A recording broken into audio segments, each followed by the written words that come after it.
सालों बाद हरियाणा कांग्रेस के जिला अध्यक्षों और विधायकों की बैठक का दिन एक ही रहा। अब ये हरियाणा के सियासी गलियारे में चर्चा का विषय बन गया है। रिपोर्ट देखिए।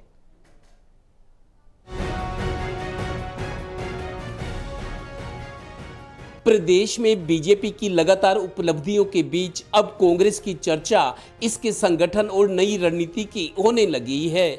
सोमवार को संभवतः सालों के बाद एक ही दिन विधायक दल और जिला अध्यक्षों की बैठक अलग अलग हुई। विधायक दल की बैठक नेता प्रतिपक्ष भूपेंद्र सिंह हुड्डा ने ली। इसमें प्रदेश अध्यक्ष राव नरेंद्र सिंह भी बैठे। बैठक में बीजेपी सरकार के खिलाफ राजनीतिक मुद्दों और पार्टी की रणनीति पर चर्चा हुई। तो कांग्रेस जिला अध्यक्षों की बैठक संगठन की जिम्मेदारी संभाल रहे प्रदेश अध्यक्ष राव नरेंद्र सिंह ने ली। इन साथियों से बात करेंगे और उनका हाईकमान का आभार प्रकट करेंगे और भविष्य की रणनीति के बारे में चर्चा करेंगे और विधायक जिला अध्यक्षों से भी हम समीक्षा बैठक करेंगे और उनसे प्रगति ली जाएगी। गौरतलब है कि 10 में से 5 लोकसभा सांसदों और विधानसभा की 90 सीटों पर 37 विधायकों के साथ कांग्रेस अब नए मोर्चे तैयार करने की रणनीति बना रही है। करेंगे। धर्मपाल जी मलिक हमारे उसके चेयरमैन है, बड़ी विस्तार से उन्होंने कल प्रेस को बताया है। आपकी मीडिया के माध्यम से मुझे पता लगा, अखबार में आज आया है। अच्छा काम करेगी और अनुशासन से पार्टी को और मजबूती मिलेगी। ऐसे में सवाल है कि प्रदेश के बड़े नेताओं में अभी तक रही आपसी गुटबाजी पर क्या विराम लगेगा? क्या इतनी ताकत होने के बाद भी प्रदेश कांग्रेस अब एकजुट नजर आएगी? खास तौर पर जब संगठन और विधायक दल को पैना कर रही कांग्रेस अपने लक्ष्य की ओर बढ़ेगी। उस वक्त जब 15 साल पहले इनेलो से कांग्रेस में आए बुद्धिजीवी समझे जाने वाले पूर्व वित्त और गृह मंत्री संपत सिंह कांग्रेस को बाय बाय कर फिर इनेलो में जाने की तैयारी में हैं। संपत सिंह ने अपने इस्तीफे में ये बखूबी बयान कर दिया कि कांग्रेस इतनी कमज़ोर क्यों हुई। एक एक करके उन्होंने 8 बड़े नेताओं का नाम लेकर कहा कि पार्टी में उन्हें कैसे अपमानित किया गया, आखिर वो पार्टी ही छोड़ गए। आज उसी कांग्रेस को अपने अंदर झांकने की दरकार है। Haryana bureau, total news.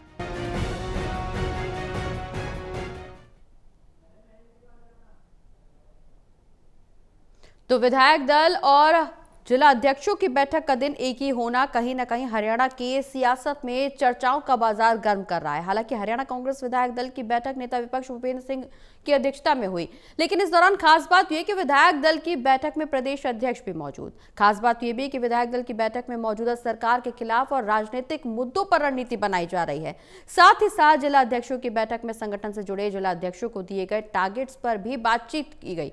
वहीं दूसरी ओर कांग्रेस की एकजुटता और संगठन को मजबूत करने की कोशिश के बीच नेताओं का पार्टी छोड़ना भी बड़ा सवाल बना हुआ है।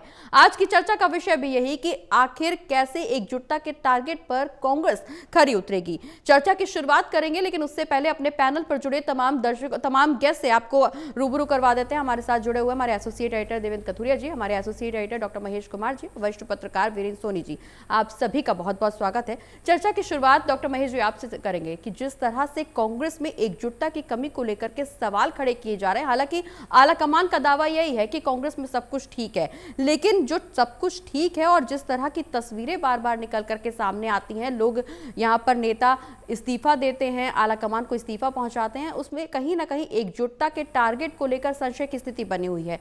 कैसे इस टारगेट पर, कैसे इस एकजुटता की कसौटी पर कांग्रेस खरी उतरेगी? देखिए, मुझे लगता है कि कांग्रेस पार्टी एक प्लाईबोर्ड की तरह है जिसमें अंदर दीमक लगी हुई है और ऊपर से पॉलिश और वार्निश करने की जो कोशिश है कांग्रेस पार्टी की तरफ से की जा रही है। अभी अंदरूनी जो परिस्थितियां कांग्रेस पार्टी के अंदर प्रगति इस वक्त बनी हुई हैं या कहीं की लोकसभा चुनाव के बाद से बनी हुई हैं और विधानसभा चुनाव आते आते तलखी इतनी ज़्यादा बढ़ गई थी कि अपनी ही पार्टी को परास्त करने में कांग्रेस पार्टी के नेताओं ने कोई कोर कसर नहीं छोड़ी और यही नतीजा रहा कि विधानसभा चुनाव में जीती बाजी कांग्रेस पार्टी को हारनी पड़ी। अंदरूनी परिस्थितियों में कोई खास परिवर्तन अब तक नहीं आया है, चाहे कुमारी शैलजा की बात की जाए, भूपेंद्र सिंह हुड्डा के रिश्तों की बात की जाए, रणदीप सिंह सुरजेवाला के साथ सियासी रिश्तों की बात की जाए, कैप्टन अजय यादव के साथ बात की जाए, तो ज़रूर तस्वीरें यहाँ पर खींची होंगी, एक आध कोई तस्वीर एकजुटता की सामने आई होगी, लेकिन उन तस्वीरों से बात नहीं बनेगी क्योंकि अंदर की जो परिस्थितियाँ उसमें खासा बिखराव इस वक्त भी बना हुआ है। और जब तक यही सवाल मैंने कुमारी शैलजा से करीब 4-5 रोज़ पहले किया था कि एकजुटता कैसे बनेगी और क्या ये होगा, तो बड़ा सटीक जवाब यहाँ पर कुमारी शैलजा की तरफ से दिया गया था। उन्होंने साफ ये कहा कि जब तक दिल साफ नहीं होंगे तब तक एकजुटता नहीं आ सकती, और दिल साफ नहीं है, ये साफ तौर से बात कही जा सकती है। अभी एकजुटता की जो तस्वीर है वो कायम करने की, उसमें रंग भरने की कोशिशें लगातार चल रही हैं, लेकिन एकजुटता अभी तक नहीं है, क्योंकि कांग्रेस पार्टी की दुश्मन थी, आज भी है। और यही परिस्थितियां, अगर मैं हिसार का जिक्र करूं तो यहाँ पर हिसार में भी कांग्रेस पार्टी ने ही कांग्रेस पार्टी को हराया था, और आज भी अगर चुनाव दोबारा से हो जाए तो वही परिस्थिति फिर से खड़ी है, कांग्रेस पार्टी ही कांग्रेस पार्टी को हराएगी। जहां तक प्रोफेसर संपत सिंह की बात है, संपत सिंह जाएंगे जब अभय सिंह चौटाला की, जो स्वर्गीय चौधरी देवीलाल की जयंती पर जो रैली का आयोजन किया गया था रोहतक में, जब उस मंच पर गए थे उसी वक्त तमाम जो राजनीति से जुड़े लोग थे, चाहे पॉलिटिकल थे, नॉन पॉलिटिकल थे, वो ये बात मान चुके थे कि अब प्रोफेसर संपत सिंह किसी भी वक्त इंडियन नेशनल लोकदल में जा सकते हैं। वो वक्त भी आया, वो घड़ी आई जब एक लंबे इस्तीफे के साथ मल्लिकार्जुन खड़गे को एक चिट्ठी भेज दी गई, जिसमें तमाम अलग अलग नेताओं की कांग्रेस पार्टी से रवानगी के पीछे की जो वजह है वो जाहिर करने की कोशिश की गई, और जिम्मेदार सिर्फ भूपेंद्र सिंह हुड्डा और दीपेंद्र सिंह हुड्डा को ठहराने की कोशिश की गई। फिलहाल अभी मुझे ये लगता है कि प्रोफेसर संपत सिंह की पार्टी छोड़ने की जो सबसे बड़ी वजह ये थी कि 2019 और 2024 में उन्हें विधानसभा का टिकट नहीं दिया गया, जो कि नलवा विधानसभा क्षेत्र से वो चाहते थे। और आने वाले वक्त में भी कांग्रेस पार्टी में परिस्थितियां कुछ ऐसी प्रोफेसर संपत सिंह को नजर आ रही है कि उन्हें नहीं लगता कि भविष्य की राजनीति में भी उन्हें कोई टिकट को लेकर जगह मिल सकती है, यानी कांग्रेस पार्टी में कहीं कोई टिकट हासिल हो सकती है। और मुझे ये लगता है कि यही वजह है कि प्रोफेसर संपत सिंह ने फिर इंडियन नेशनल लोकदल का दामन थामने का फैसला कर लिया। किसी भी वक्त उसका ऐलान भी वो कर देंगे, लेकिन इंडियन नेशनल लोकदल में अगर संपत सिंह जाएंगे तो इस बात की तो गारंटी है कि उन्हें टिकट तो मिलेगा ही। कांग्रेस पार्टी का जी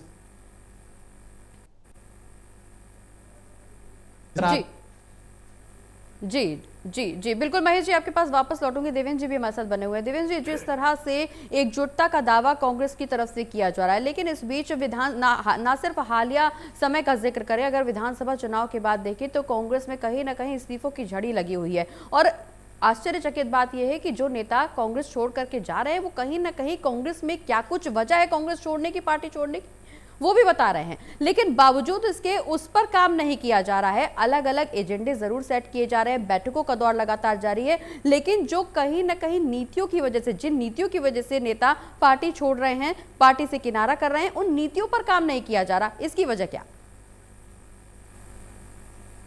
देखिए, प्रगति कांग्रेस छोड़कर दूसरी पार्टी में जाना मेरे को लगता है चुनाव के दौरान ज्यादा हुआ था जी, क्योंकि तब टिकट की बात थी, तब ये अंदाजा था कि कौन सत्ता में आ रहा है जी। लेकिन संपत सिंह की बात करें कि स्पेसिफिक केस है। दरअसल संपत सिंह को कांग्रेस में उतना मान सम्मान नहीं मिला जितनी उनकी वरिष्ठता थी, जितना उनको भूपेंद्र हुड्डा पर भरोसा था। भूपेंद्र हुड्डा की वजह से वो कांग्रेस में आए थे, लेकिन भूपेंद्र हुड्डा ने उनको साइड लाइन किए रखा, जैसे वो आरोप भी लगाते रहे इनडायरेक्टली जी। अब उन्होंने 8 नेताओं के नाम लिए हैं और कांग्रेस छोड़ने की बात की। 8 नेता कौन से हैं? चौधरी भजन लाल, उनके बेटे कुलदीप बिश्नोई, राव इंद्रजीत जी, धर्मवीर जो MP हैं भिवानी हिसार से, और इसके अलावा नवीन जिंदल भी हैं, हालांकि उनका नाम नहीं लिया। नवीन जिंदल, सावित्री जिंदल के बारे में कहा कि सावित्री जिंदल इतनी बड़ी नेता, इतनी देश की सबसे बड़ी उद्योगपति, जो उद्योगपतियों की लिस्ट में महिलाओं में ऊपर रही है, वो आज निर्दलीय, वो भी कभी कांग्रेस में होती थी जी।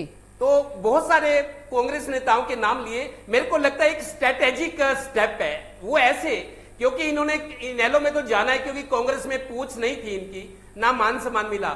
अभय चौटाला दरअसल ये चाह रहे हैं कि भूपेंद्र हुड्डा डाउन हो जाए, क्योंकि जाट लीडरशिप का सवाल है हरियाणा में जी। भूपेंद्र हुड्डा, ये नजर है उनको, ये है कि भूपेंद्र हुड्डा आज कांग्रेस में सबसे बड़े नेता, जाट लीडर जी। अगर भूपेंद्र हुड्डा डाउन होते हैं तो इनेलो को चांस मिल सकता है, क्योंकि जजपा को वो ज्यादा तवज्जो नहीं दे रहे।